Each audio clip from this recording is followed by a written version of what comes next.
Di sini Kei saat ini.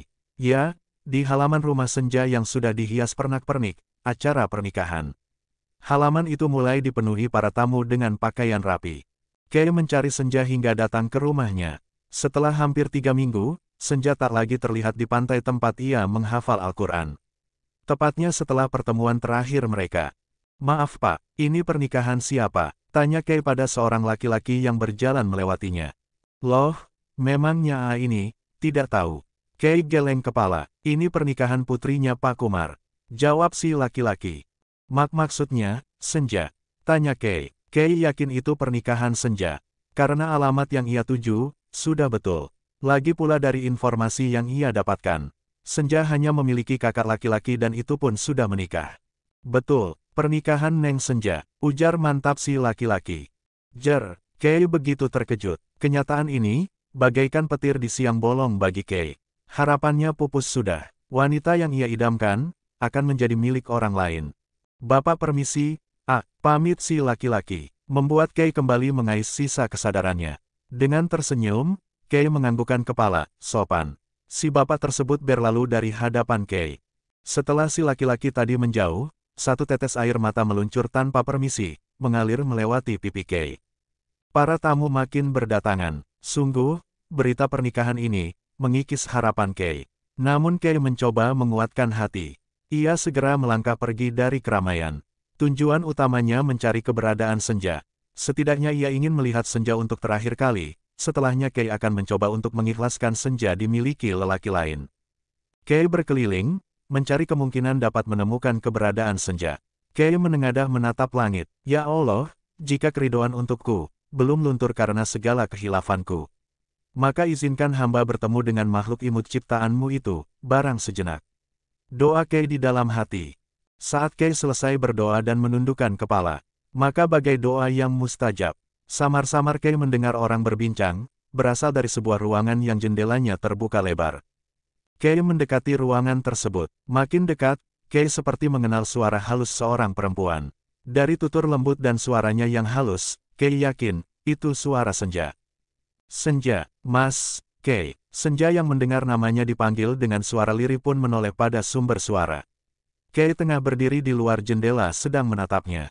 Kak, ini sudah selesai, Senja bicara sebentar dengan orang yang di luar itu. Ucap Senja pada seorang wanita di sebelahnya. Sembari menunjuk ke arah Kei. Wanita itu pun mengangguk, lalu dia keluar dari ruangan tersebut. Sepertinya itu kamar Senja dan kamar pengantin, karena sudah dihias sedemikian rupa.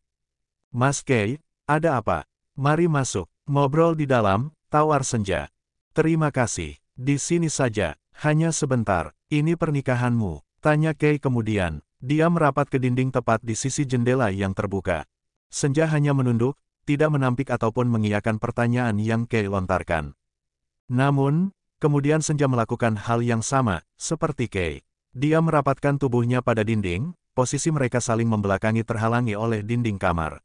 Mereka berbicara terpisahkan oleh tralis besi yang menutupi seluruh celah lebar jendela. Jadi, aku terlambat. Kei menoleh, namun tetap saja Senja tak terjangkau oleh pandangannya. Terlambat, menjalankan rencana 3 rangkaian menuju halal bersamamu. Seperti yang telah kukatakan tempo hari, ujar jujur Kei. Tidak ada yang terlambat, Mas. Jika Allah menghendaki, kun fayakun. Ucapan Senja penuh teka-teki. Maksudmu, seperti permen yang Mas Kei miliki. Pahit di awal namun manis dan menyenangkan di akhir. Tidak ada yang tidak mungkin dengan kekuasaan Allah. Lagi-lagi Senja berbicara dengan hal yang di luar nalar Kei.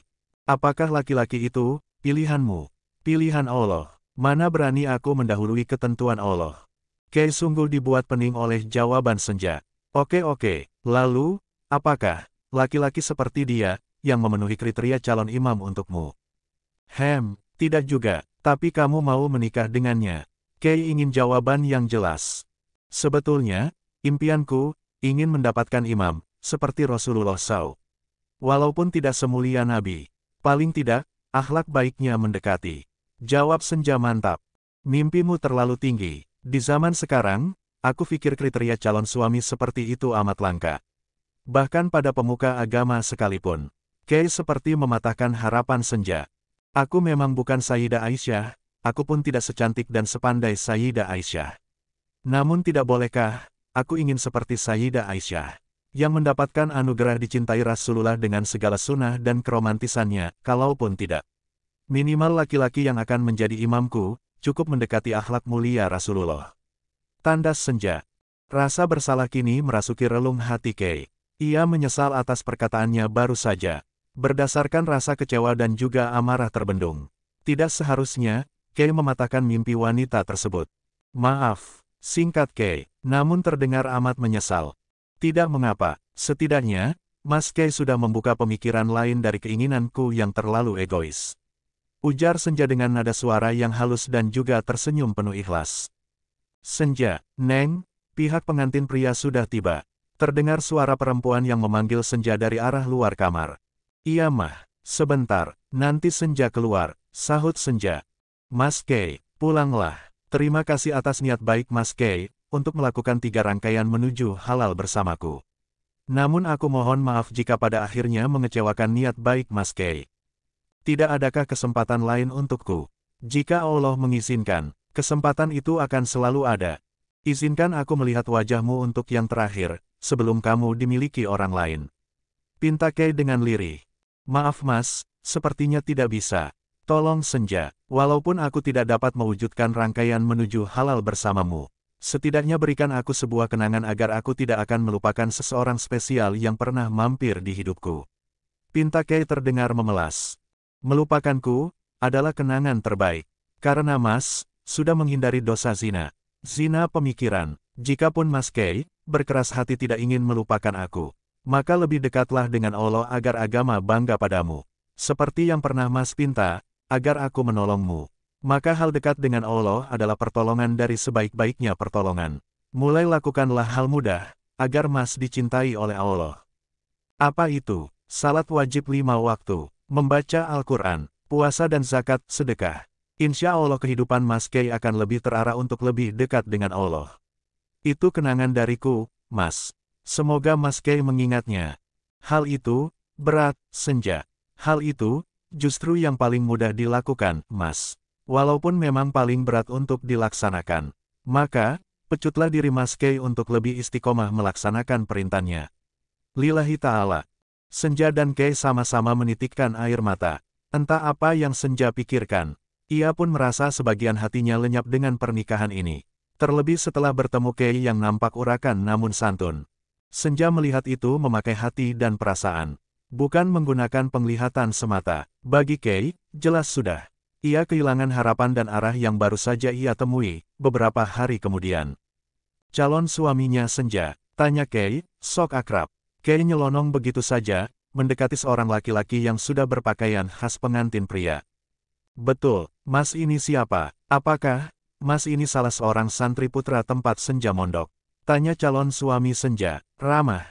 Bukan, sebetulnya, aku juga calon suaminya. Namun, sayang, sepertinya perjuanganku untuk Senja, cukup sampai di sini. Kecuali rahmat Allah berkata lain, kalau begitu, aku titipkan Senja. Lanjutkan perjuanganku. Tolong, bahagiakan dia, sayangi dia, seperti aku juga menyayanginya. Walaupun harus kutanam di dalam hati saja. Ucap Kay panjang lebar. Calon suami Senja hanya mampu menganga dan mengangguk. Tepukan pelan Kay di bahunya masih terasa. Tentu, jawabnya, namun sayang, Kay telah berlalu dari hadapannya.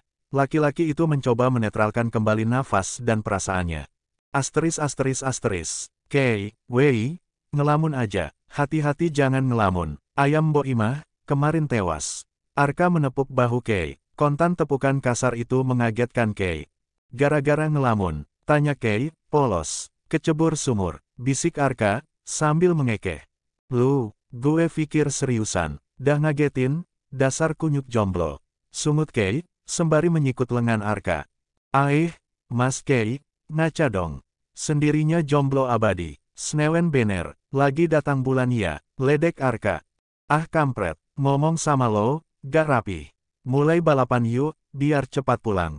Gue ngantuk mau tidur, ucap Kay datar. Arka tidak berani meledek Kay lagi, atau jika tidak ia akan kena bogem matangnya Kay. Sore itu balapan liar kembali dilakukan. Namun Kay kalah dalam pertandingan ini. Uang taruhan yang sudah terkumpul tidak bisa ia bawa pulang. Tentang senja terus berputar di kepalanya, sehingga konsentrasinya terpecah. Namun ia tidak peduli jika uang taruhan tidak ia menangkan. Kay lebih suka uang yang ia dapatkan dari membantu ayah Arka di tempat pelelangan ikan, atau uang bayaran dari melatih balapan motor. Hampir 1 minggu setelah ia berusaha sekuat hati, melupakan senja. Walaupun tidak bisa, makin hari Kay merasa tidak baik-baik saja. Namun Kay enggan bercerita kepada Arka. Ini terlalu pribadi, pikirnya. Namun sore itu Kay gagal menyembunyikan kegalauannya. Hingga Arka menemukan Kay menangis seorang diri di kafe tempat mereka nongkrong. Akhirnya Kay menceritakan tentang senja dan juga pernikahan senja yang menjadi sumber utama kesedihan Kay. Kay terlambat memiliki wanita itu. Gue amat ikut bersedih men. Tapi kok, kalau gue tangkap nih, dari perkataan senja itu penuh misteri untuk seukuran wanita yang hendak menikah. Setiap jawaban yang lo lontarkan, seakan tidak ada jawaban yang pasti. Kecuali kata-kata yang doi anggap kenang-kenangan. Itu penuh penekanan dan kepastian. Ujar Arka panjang kali lebar. Iya juga sih, suaranya bergetar men. Gue ingat itu, walaupun ketika bicara tidak saling berhadapan. Kay mengingat-ingat akan hal itu. Lalu, gue harus rela, gue berusaha ikhlas men. Kalau memang senja jodoh gue, maka akan seperti yang doi katakan. Selama Allah berkehendak, maka segalanya akan mudah. Tugas gue, saat ini lebih dekat dengan Allah. Tidak ada kesedihan lagi pada Kay. Nah sudah maghrib tuh, salat berjamaah yuk di musola. Gue mau dapat cewek macam senja juga. Betul kata lo, unik. Satu-satunya perempuan yang gak kepelet sama lo. Ajak Arka. Kay tertawa. Sial lu, gue nih gak pakai hal mistis buat dapetin cewek. Pelet gue karena ketampanan dan daya tarik ibarat magnet. Emangnya lo, modal jampi-jampi uyut moyang lu. Keduanya mengakak. Lalu mereka bergegas menuju musola. Nampaknya tekad Kay untuk dicintai Allah dan menjadi kebanggaan agama bukan bualan semata. 4 hari kemudian, siap ngaspal lagi Kay? Tanya Arka. Siap men, kalau gue menang, duit yang gue dapat, akan gue sumbangkan untuk fakir miskin daerah rumah. Ujar Kay. Amin, Arka mendukung keputusan Kay, walaupun hukumnya haram, karena uang yang Kay hendak sedekahkan adalah uang hasil taruhan balap liar. Biarlah itu akan menjadi urusan Kay dengan Allah. Siap semua, teriak dari ketua geng balap liar tersebut. Ia segera mengibarkan sebuah bendera pertanda mereka harus bersiap. Setelah beberapa menit, kini Kay dan yang lainnya sudah berada pada trek balap, atau jalan aspal berkelok yang mereka kuasai. Kay makin menancap gasnya, agar posisi dirinya berada pada urutan paling depan ketika finish nanti. Mendahului dan juga meninggalkan lawan adalah kepuasan tersendiri. Kini putaran terakhir dari 5 putaran. Di tengah konsentrasinya, entah mengapa, leher Kay seperti ada yang menggerakkan. Ia menoleh ke arah pantai. Kay sedikit terkejut. Senja. Kay, melihat Senja sedang berjalan dan tersenyum bersama beberapa berjilbab lainnya. Senja, benarkah itu kamu? Kay mengerjapkan mata, lalu ia lihat sekali lagi, perempuan di seberang sana. Betul, itu Senja. Kay makin semangat dalam memacu kecepatannya. Tujuan utamanya tentu saja Senja. Ia ingin segera masuk di garis finish, lalu menghampiri Senja. Berbagai pertanyaan muncul dan berputar di benak Kay. Mengapa Senja ada di pantai? Kemana suaminya? Bukankah seharusnya ia bersama suaminya, sebagai pengantin baru? Setahu Kay, Senja sudah tidak melakukan pengabdian lagi di pondok pesantrennya. Sebab ia menikah. Kay makin semangat memacu motornya. Tujuannya segera sampai di garis finish. Lalu bergegas menemui Senja, mencari jawaban dari keingintahuan dan juga rasa penasarannya yang membuncah. Kay pun masuk ke garis finish pertama, ia pemenangnya. Sorak-sorai para berandal sore, menyambutnya dengan riang. Satu orang perempuan menghampiri Kay. Ia mencoba menyentuh bahu Kay, namun Kay menepisnya dengan cepat. Nampak raut kecewa dari si perempuan. Kay memutar motornya. Ia tidak peduli dengan sorak-sorai berandal liar yang meneriaki namanya dengan yel-yel kemenangan. Arka yang melihat Kay hendak pergi, ia segera menahannya. Kay, mau kemana? Hadiahnya belum lo ambil, men, tanya Arka. Gue ada urusan, hadiahnya lo yang ambil saja. Gue percaya, final Kay, ia segera berlalu dengan terburu. Arka hanya mampu menghela nafas. Kay sampai di pantai tadi, tempat ia melihat Senja yang berjalan bersama teman-temannya. Namun tempat itu mulai sepi, tidak ada lagi satupun santri putri. Kei hanya menggaruk tengkuknya yang tidak gatal, di tengah kebingungannya 3 orang santri putra melewati dirinya. "Hai, assalamualaikum sapa Kei Takjim. Waalaikumsalam, balas sang santri putra. Iya ada yang bisa kami bantu?" Tanya salah satunya. "Ah iya, kalau tidak keberatan, saya hendak bertanya," ucap Kei. "Silakan tukas santri putra lainnya. Kalian kenal Senja?" tanya Kei. "Senja, nampak." Mereka berpikir, "Oh, Teh Naura," ucap santri putra lainnya, yang terdengar bertanya. "Oh kurang tahu, nama lainnya. Tapi, fotonya yang ini." Kei mengeluarkan ponselnya dan memperlihatkan foto Senja. Santri putra saling memandang. "Iya, betul, kami memanggilnya Teh Naura, tepatnya Ustazah Naura," ucap santri putra satunya. "Ustazah?" tanya Kei, bingung sekaligus tercengang. Teh Naura, seorang santri putri, dengan predikat hafizah terbaik. Dia hamilul Quran paling merdu. Makanya seringkali dia diminta untuk mendampingi kiai, dalam acara kajian di luar ponpes. Maka dari itu, Teh Naura dipanggil Ustazah. Tutur santri putra lainnya. "Baiklah, apakah Ustazah Naura ini sudah menikah?" tanya Kei, pura-pura polos. Ketiga santri putra tersebut nampak ragu saat hendak menanggapi pertanyaan Kei. Kalau tidak dijawab, termasuk bohong. Mereka sudah dididik oleh guru mereka untuk tidak berbohong. Hampir," seru santri putra satunya. Sungguh Kei merasa limbung mendengar kata-kata hampir. Itu berarti, tandanya belum. Namun secepat kilat ia menguasai diri. "Maaf, maksudnya, hampir bagaimana?" Rasa penasaran Kei tidak dapat terkendali. "Aduh, bagaimana ya mas?" Salah satu santri putra itu mengusap tengkuknya dengan nyengir. Kei hanya mampu tersenyum, namun matanya mengharapkan sebuah jawaban. Akhirnya salah satu santri putra membuka jawaban yang Kei harapkan. Memang awalnya, Ustazah Naura hendak menikah minggu lalu dan hampir menikah tepatnya, imbu cepat santri putra satunya. Namun, entah mengapa, Ustazah Naura membatalkan pernikahannya secara sepihak. "Kami tahu, karena kami ada di sana sebagai tamu undangan. Jelas sudah semuanya." "Oh, jadi Senja sendiri yang membatalkan pernikahan?"